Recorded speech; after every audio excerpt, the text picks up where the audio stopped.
Let's do a very basic session on how to do some debugging, some deep level debugging and tracing. So a very useful feature in WebFOCUS is the session monitor. So if you go to the administration tab, administration console, diagnostics, and there's a session monitor in here. So to turn it on and start session monitoring, you have to find your session. Currently, I'm the only person logged into the server, so you're only going to see that one session, so I can focus on that one session. If you got multiple in here, you have to find the right session that you want to monitor. So I can turn on URL logging, and I can go for tracing and go to a detailed or a server level of tracing. I'm going to go for details. If you turn it on, you're going to immediately be able to see the traces and the faxes. So traces is the all communication. Faxes would be only the communication and the tasks running on the server. So if I go to traces now, you see it's already showing something because that's my click in here. You can always go in here, click new file to get a clean view so you can focus on what you really want to track. You're going to still see the old traces in here. So now that we got that one, we can go back to the WebFOCUS Hub. And I want to trace something in here. So I'm going to go to plus. I'm going to go to assemble visualization. And I'm going to create a new designer page. Just opening up that thing here is going to be visible in here. So if I go back in here, click refresh, I see that communication already. I'm not interested in that one, so I can go to new file to clean it up again. So go back to designer. I want to start with a page here. Again, that's going to end up in here. So if I refresh, I see that communication. I'm not interested in that one, but let's continue to get to the place or to the portion of the tracing I'm interested in. So I want to add my ring chart. I'm still not interested in that trace for now. I want to add the filters. Let's add the filters to the page. And now let's say I want to change that filters and the population of that filter box. So I'm going to click on that box here. I have now here my bindings, and I want to change the bindings and trace just that specific change here. So I'm going to stay in here. I'm going to move over to the session window. Again, as you see, a lot more communication. If you look into those level of elements, you're going to see those communication levels in here. So if you look at that one, there's a bunch of information in here. So you see the bar in here indicating the length of the communication. So that's the web communication. That's the communication on the reporting server. This is the communication on the database. So it's going to be easy to determine what's going on. So that request here was running on the web client, of course. That was sent to the WebFOCUS reporting server, and it was executed on the database. So I guess that is, for example, something on the level of that ring chart. So if you look into it, you can open it up. You might see some error messages in here. So there's an error message or a warning, so that one is not critical. So whenever you see something orange in here, there's something you might want to look at. But again, it's not critical, so it's just something that's ignored as warning. You can click on that fax level in here, and that's going to get you the full fax running on the system. So you see that's the table file, or in this file, the graph file statement running on the system. So I got the detailed information on the fax. I can close it again.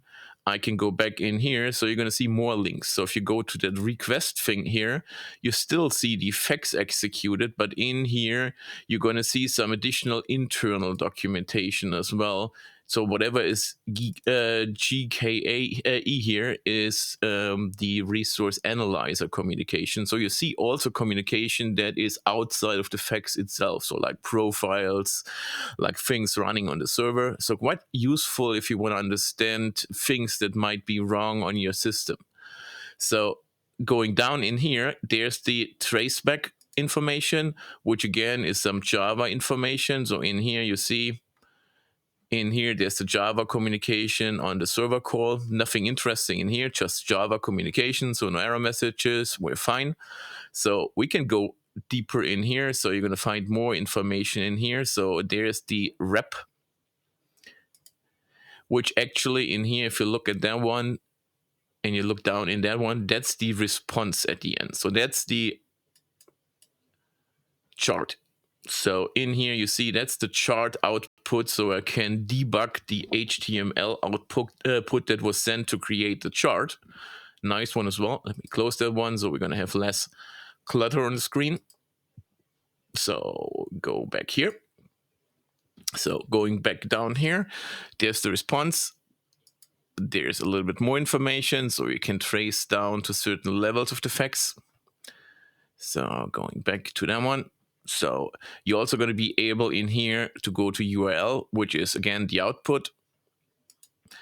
You can go to the header, which is the HTTP header, which allows you to get used to some timing information and some additional header information. There you're going to find the trace in here, which again is in here a more detailed level of trace, what's going on in the server. So you see there's some documentation on the traces of the communication itself. So as I mentioned, quite useful to get to that details. Going back over here, so if you go to that facts thing only in here, you're going to get a new screen, and that one is focusing only on any communication that is done against the reporting server.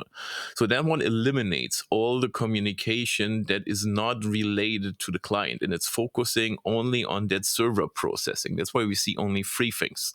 So you get the same information that we had before, but it's the communication without any information on the client level processing. So if you want to find out if there's something on the server, that's the easy way to debug the server information and figure only out what's going on the server. Let me close a bunch of those elements. So we keep that one, but we're going to close all those elements. So close that one, close that one, close that one. So let's say I want to trace only this call here. Like, hey, I changed my bindings here for the filter, and I want to trace that part. So let's go back to my session monitor. Again, I can go to traces or this one here. Personally, let me go to traces. Again, we want to clean it up. So we're going to go to new file. So nothing else left. So to debug just that call here, now we can click on that one, go to dynamic, select our database in here. Let's say we go to retail samples. We go to retail master file.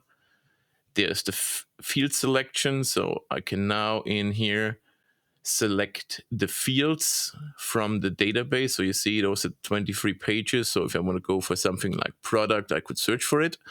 Or if it's just not working, if there's nothing in that box and I want to know why that box is empty, I can go back over here. I go to refresh in here. So I'm going to refresh that thing. So I got all the communication in here. So I got the server communication, I got the client communication, and I can now start to debug what might not have worked in that part. You see in here, those are the communications sent down to the system. So if I go, for example, to the box, we can go in here. So we're going to see that in here, WebFOCUS is trying to go and communicate with the reporting server. I can also, depending on my log file interest, I can also go back again over here. Over here. So I can communicate or look into the communication here and try to find out things. So that was the first thing. So let's go for the second one. So there we see the server communication. As I showed you before, you can go into the certain areas of the communication block. So there's the rep in here. So in here we see the response set coming back. So in here I see, hey, that's the response set on the master files in general. So going to the next step in my chain, which is this one. And I can go into, again, response sets. So we're going to go here for the rep. So in here, we now see some more information on the master file again. So that's the communication loading information from the master file. So in here, we're going to see there's more information pulled from the master file. So I can get all the information. So if something failed on that communication block, so let's say that box is not populated, something's not working here, you're going to see this information looking at those log files in here. And that's a basic way to do debugging. It's not just for building, it's also for running reports that get you a very, very, very deep level of debugging capabilities to figure out if there's something wrong in the communication, any communication piece failing. You're going to see whatever is required in that document.